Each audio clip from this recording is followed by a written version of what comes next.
గురుర్బ్రహ్మ గురుర్విష్ణు గురుదేవో మహేశ్వర గురు సాక్షాత్ పరబ్రహ్మ తస్మై శ్రీ గురవే నమః.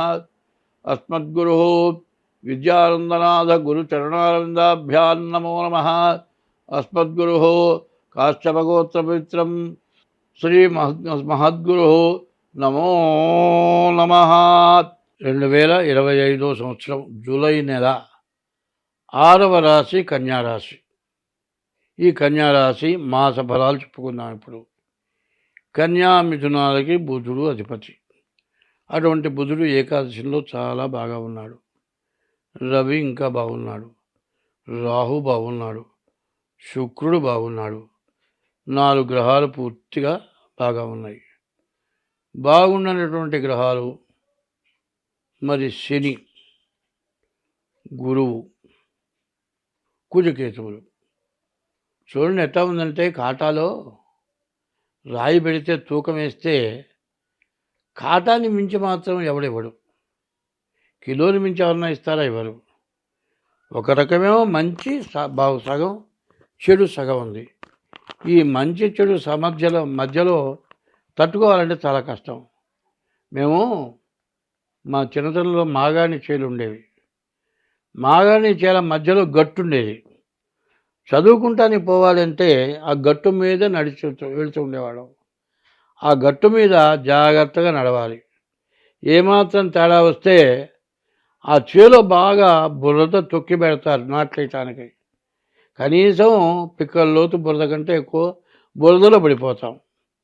కానీ చూడండి, మరి మంచి అనేది ఎట్లా ఉపయోగపడదో నేను అనుభవంతో చెబుతున్నా. మాగాణి చేలల్లో పొద్దున్నే సూర్యోదయం టైం అంటే 7 గంటలకే మాకు అప్పట్లో స్కూల్ ఉండేది. ఇప్పుడు 9 గంటలకు స్కూలు. 7 గంటలకు స్కూల్కి వెళ్ళాలంటే 6 గంటలకే లేచి బయలుదేరి మరి అన్నం క్యారియర్లో పెట్టుకొని పుస్తకాలు సంకరం పెట్టుకొని బయలుదేరితే టైం అయిపోయే తొందరగా పరిగెత్తుంటే ఆ పొలం గట్ల మధ్యలో పోవాలి. రోడ్డు మీద పోతే ఇంకా లేట్ అవుతుంది. 2 మాగాణి చేల మధ్య గట్టులో వెళుతూ ఉంటే ఒక తాచుపాము బర్రలోని వస్తుందండి. సూర్యకిరణాలు పాము మీద పడుతున్నాయి. ఆ పాము సూర్య నమస్కారం చేస్తుందండి. అంత సూర్య నమస్కారం సర్పం చేస్తుందని నాకు తెలియనటువంటి రోజులు. మా పెద్దవాళ్ళు చెప్పారే, పాముని చూసి చూడనట్టుగా వెళ్ళు. అదే తాచుపాము అయితే దాని శరీరం గోధుమ రంగు, వెండి రంగు, బంగారపు రంగు, 3 రంగులు షేడ్లు కనపడుతూ ఉంటుంది. అటువంటి సర్పానికి 2 చేతులు ఎత్తి దండం పెట్టరా అని చెప్పారు. అది గుర్తుకొచ్చి సూర్యకిరణాలు పడుతూ ఉంటే సర్పం మీద గోధుమ రంగు, వెండి రంగు, బంగారపు రంగు కనపడుతోంది. సూర్యకిరణాలకి తడ మెరుస్తోంది. ఆ పాము ఎంతో స్పీడ్గా వస్తుంది. మరి 2 చేతులు ఇచ్చట దండం పెట్టి మళ్ళీ కళ్ళు తెరిస్తే ఆ సర్పం అక్కడ లేదు.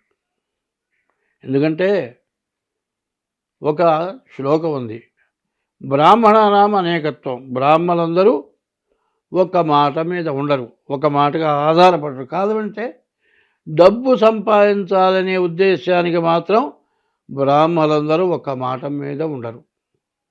సత్యధర్మాలకు కట్టుబడతారు కానీ డబ్బు పోయినా కూడా ఆలోచించరు. అది ఏకత్వం. బ్రాహ్మణానాం అనేకత్వం. డబ్బు సంపాదించడానికి, పాపం చేయడానికి ఏకత్వం కాదు. సర్పానాం అతి నిద్రయోహో. పాములు 23 గంటలు నిద్రపోతాయి. గజానాం మందబుద్ధిశ్చ. ఏనుగులకి మందబుద్ధి. అడ్డపాపలు. దోమ ఏనుగు కంటే పెద్దదిగా కనపడుతుంది. త్రిభి లోకోపకారక. బ్రాహ్మణులకి సకల రకాలైన విద్యలు ఉంటాయి కానీ స్వార్థం అనేది లేకపోవటం, ఏకత్వం కాకపోవటం జరుగుతుంది.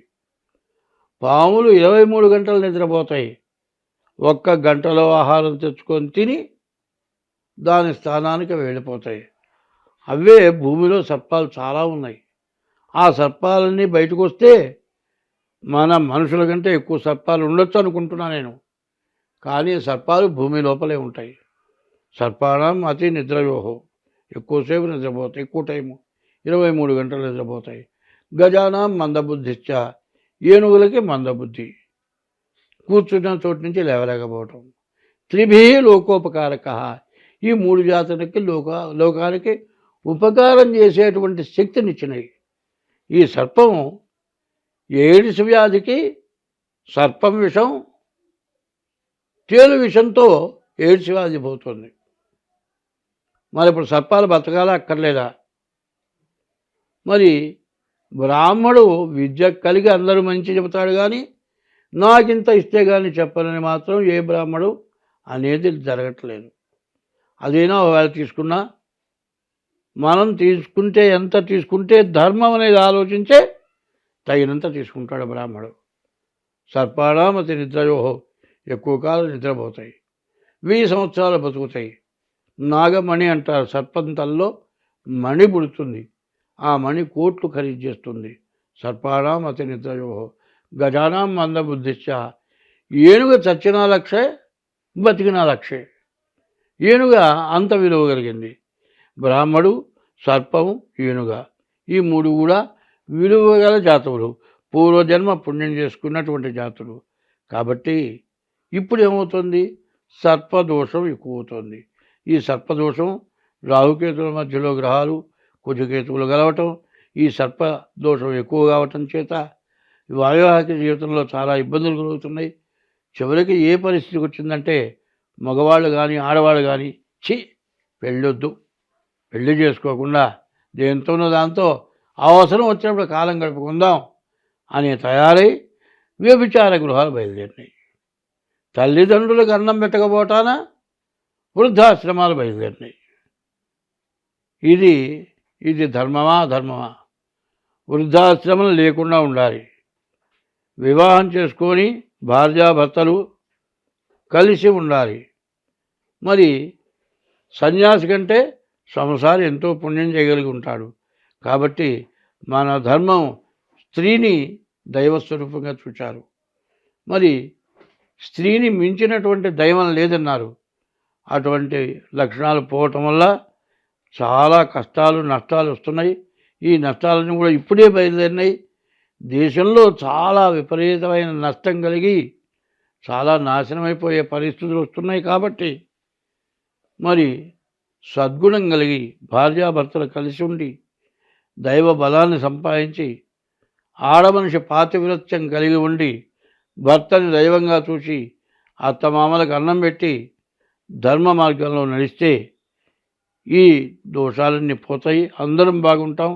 అయితే ఈ రాశికి రాహువు, శుక్రుడు, బుధుడు, రవి 4 గ్రహాలు. రవి వల్ల మంచి ఉద్యోగం వస్తుంది, శుక్రుడు వల్ల మంచి వివాహం, మంచి భార్య వస్తుంది, రాహు వల్ల మంచి ధనం వస్తుంది, ధనం నిలబడుతుంది, ధర్మమైన ధనం వస్తుంది. ఆ ధర్మమైన ధనం జీవితానికి ఉపయోగపడుతుంది, నిలబడుతుంది. బుధుడు వల్ల వ్యాపారస్తునికి బాగా వ్యాపారం సాగుతుంది. రవి బుధులు బాగుంటే ఎంతో మంచి సంపాదన సంపాదించగలుగుతారు. కానీ ఈ సప్తమంలో ఉన్నటువంటి శని వల్ల, మరి ద్వాదశంలో ఉన్నటువంటి కుజకేతువుల వల్ల విపరీతమైన నష్టాలు కలగటానికి సిద్ధంగా ఉన్నాయి. కాబట్టి మీ డేట్ ఆఫ్ బర్త్ ద్వారా మీ జాతకం చూపించుకొని మీకు వచ్చేటువంటి మంచి మొత్తం పొందాలి అనుకుంటే జాతకం చూపించుకొని దానికి ఉపశమనం చేసుకోండి. మంచి వస్తువు కావాలంటే తగినంత డబ్బు తీసుకెళ్ళినట్లే. మీ జాతకం బాగుండాలంటే చెడుని చూసుకొని ఆ చెడును పోగొట్టుకునే మార్గం చూసుకుంటే మీరు మంచిని అనుభవించగలుగుతారు. స్వస్తి.